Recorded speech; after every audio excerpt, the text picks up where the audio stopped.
This video contains mature and/or graphic content. Parents are advised that these images may not be suitable for young children.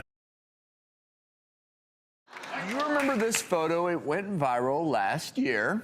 Well, it sparked a big controversy when critics said it was fat-shaming moms. Well, the No Excuses mom is back in the news again for a different photo, and she joins us here today. Please welcome Maria Kang to the show. How are you, Maria? Now, kind of explain to us how you got to become the No Excuses mom and what's changed.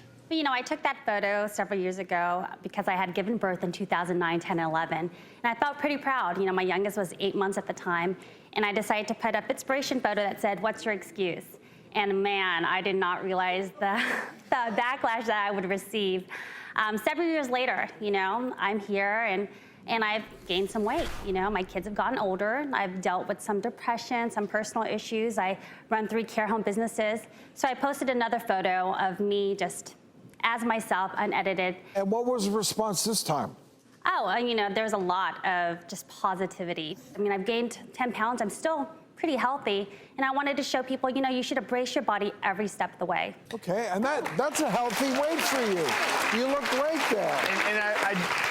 In your blog, one of the things that you said that I know got a reaction was, I woke up this morning to news stories about how overweight, nearly obese women should be proud of their bodies.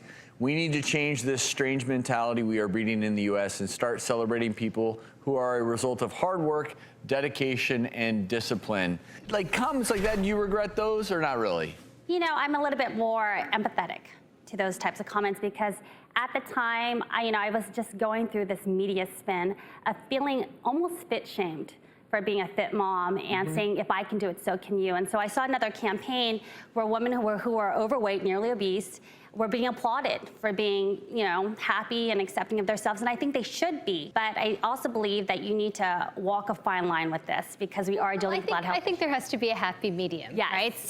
So there's a world of difference between the 70% of Americans who are overweight, the third of people who are truly obese, and the photo you posted, which is a working mom. Like, for me, I mean, that's not attainable. I believe in healthy living, I believe in fitness, but I'm never gonna look like a fitness model, and I think a lot of the backlash was that no, I don't. You look amazing. But 2 kids and working every day. But I think that a lot of the backlash, as you've already alluded to, is that it came across as not empathetic. You can kind of get where it might have sparked an outcry, but I think that your message of accepting yourself, being healthy, being fit, whereas you might not have the time to put in to be a fitness model, but still be aware and not obese or overweight. Yeah. You know, I think that's the happy middle ground that we should all be seeking or striving for.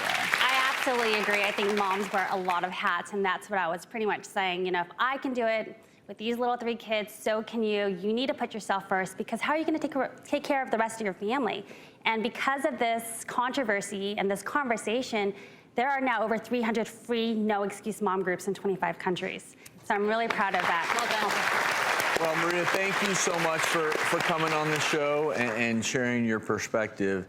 You know, the one thing we do know beyond a shadow of a doubt is that true fat shaming, not only is it ineffective, it hurts people's self-esteem, and there's no denying it. There's really good data out there about true fat shaming. But the funny thing about our country nowadays is it seems like no matter what, you get shamed. Yeah, there's something. Fit shaming, there's fat shaming. But like you said, the studies and the data are out there that if you actually embarrass someone or try to fat shame them, they're much more likely to put on more weight, to remain overweight or to remain obese. It's actually totally counterproductive to have the conversation framed that way.